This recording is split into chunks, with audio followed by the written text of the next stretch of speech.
Book of Esper के episode number 623 की शुरुआत वहीं से होती है जहां से पिछला चैप्टर एंड हुआ था, जहां पर जज बोल रहे होते हैं जो भी डबल ड्रैगन गैदरिंग में 9 सेक्ट्स आए हैं उन लोगों की पोजीशन सेट हो चुकी है, इसलिए सभी डिसाइपल्स एग्जाल्टेड के वर्ड्स को सुनने के लिए स्टेज पर आ जाएं। और फिर सभी सेक्ट स्टेज पर जाने लगते हैं, जिनमें sword god sect, demon soul sect और डीमन स्कीमिंग सेक्ट को हम लोगों को दिखाया जाता है। और जब सभी लोग स्टेज पर पहुंच जाते हैं तो एग्जाल्टेड हाइरन कहते हैं डबल ड्रैगन गैदरिंग के 9 सेक्ट की पोजीशन अब मैं अनाउंस करूंगा। तो जो लास्ट लोअर 3 सेक्ट में है वो बीस्ट टेमिंग सेक्ट है।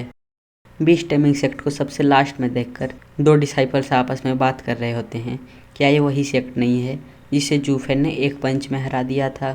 जिस पर दूसरा डिसाइपल कहता है उन लोगों को एक भी पॉइंट नहीं मिला और उन लोगों ने विड्रॉ भी कर लिया था, इसीलिए अंडरस्टैंडेबल है कि वो लोग सबसे नीचे हैं।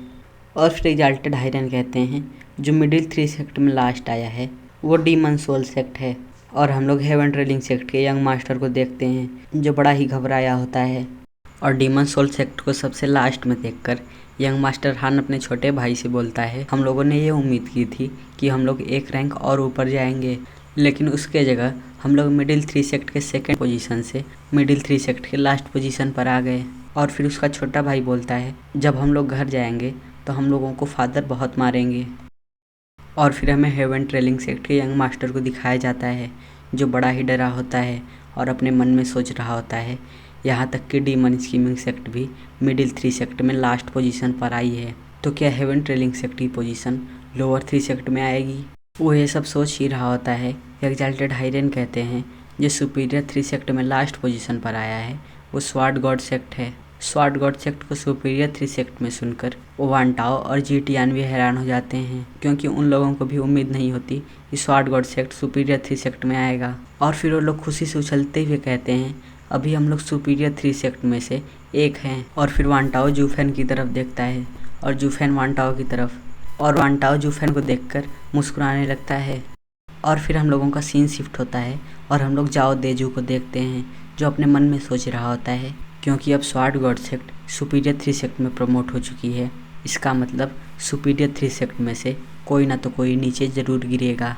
लेकिन ये कौन सा सेक्ट हो सकता है, इसमें कोई भी शक नहीं है, क्योंकि जो सबसे वीकेस्ट सेक्ट रहेगा वही नीचे गिरेगा और वो हम लोग हैं। और वो ये सब बोलते हुए बड़ा ही गुस्सा हो रहा होता है।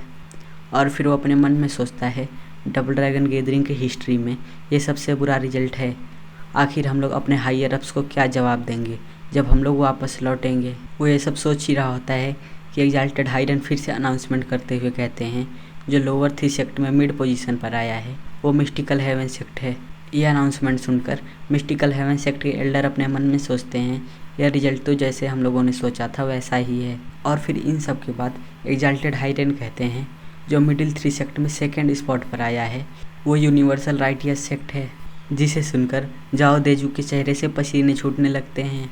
और वो एग्जाल्टेड से कहता है एग्जाल्टेड रुकिए, ये सब क्या है, आखिर यूनिवर्सल राइटियस सेक्ट एक सुपीरियर 3 सेक्ट है, इसलिए ये इतना नीचे कैसे गिर सकता है। जिस पर एग्जाल्टेड हाइरन उसका रिप्लाई करते हुए कहते हैं तुम्हें ये सब अपने स्कीमिंग माइंड से पूछना चाहिए। जब तुमने हेलियन और अल्टीमेट क्लैरिटी सेक्ट से लड़ा था तो तुमने हमेशा होल्ड बैक किया था, इसीलिए तुम्हें थोड़ा सा पॉइंट दिया गया है। और सुपीरियर 3 सेक्ट के चैलेंज स्टेज पर तुम डीमन स्कीमिंग सेक्ट से लड़ाई करते समय भाग गए थे, इसीलिए तुम्हारा स्कोर इतना गिर गया और तुम्हें मिडिल 3 सेक्ट में सेकंड पोजीशन दी गई है।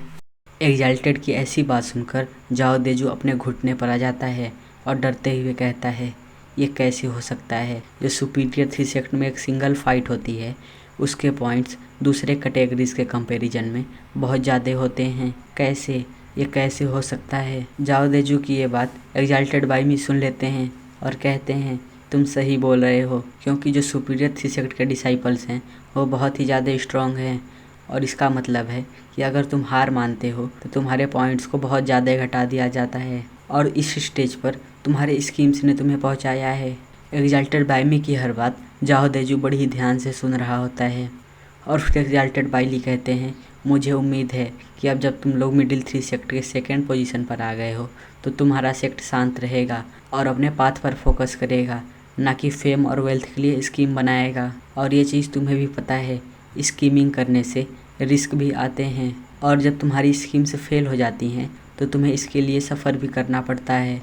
और ये कन्वर्सेशन यहीं पर एंड हो जाती है और फिर एग्जाल्टेड हाइडन अनाउंस करते हुए कहते हैं जो सुपीरियर थी सेक्ट में मिड पोजीशन पर आया है वो हेलियन फ्लेम है। अपने सेक्ट को इस पोजीशन पर देखकर यानमो कहता है हम लोग जिस पोजीशन पर थे उसी पोजीशन पर हैं, इन सभी लड़ाइयों का कोई भी फ़ायदा नहीं हुआ। और फिर इन सब के बाद एग्जाल्टेड हाइडन कहते हैं अब ये समय टॉप पोजीशन को अनाउंस करने का है। जो लोअर थी सेक्ट में टॉप पोजीशन आया है वो हेवन ट्रेलिंग सेक्ट है। और हेवन ट्रेलिंग सेक्ट का यंग मास्टर अपना दांत पीसते हुए अपने मन में सोचता है जैसा कि मैंने सोचा था, हम लोग लोअर थी सेक्ट के टॉप पोजीशन पर आए हैं और ये सारी गलती उस जूफैन की है। जूफैन, मैं तुमसे अपना बदला किसी न किसी दिन ज़रूर लूँगा।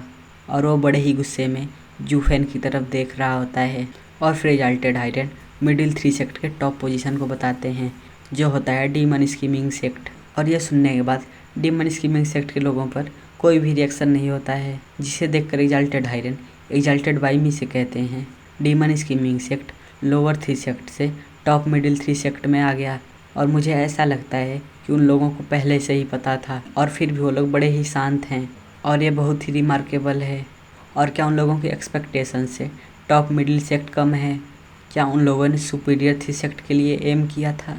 और फिर एग्जाल्टेड हाइडन अनाउंस करते हुए कहते हैं जो सुपीरियर थ्री सेक्ट में टॉप पोजीशन आया है वो अल्टीमेट क्लैरिटी सेक्ट है। जिसे सुनने के बाद वो किंग यू जूफैन की तरफ देखता है और अपने मन में सोचता है मैं यही होप करता हूँ कि अगले बाल के डबल ड्रैगन गैदरिंग में हम लोग उस फ्रीक से ना मिलें। और उसके इतना कहते ही ये चैप्टर एंड हो जाता है। और अगर आपको नेक्स्ट चैप्टर जल्दी चाहिए तो इस चैनल को सब्सक्राइब करके इस वीडियो को लाइक कर देना।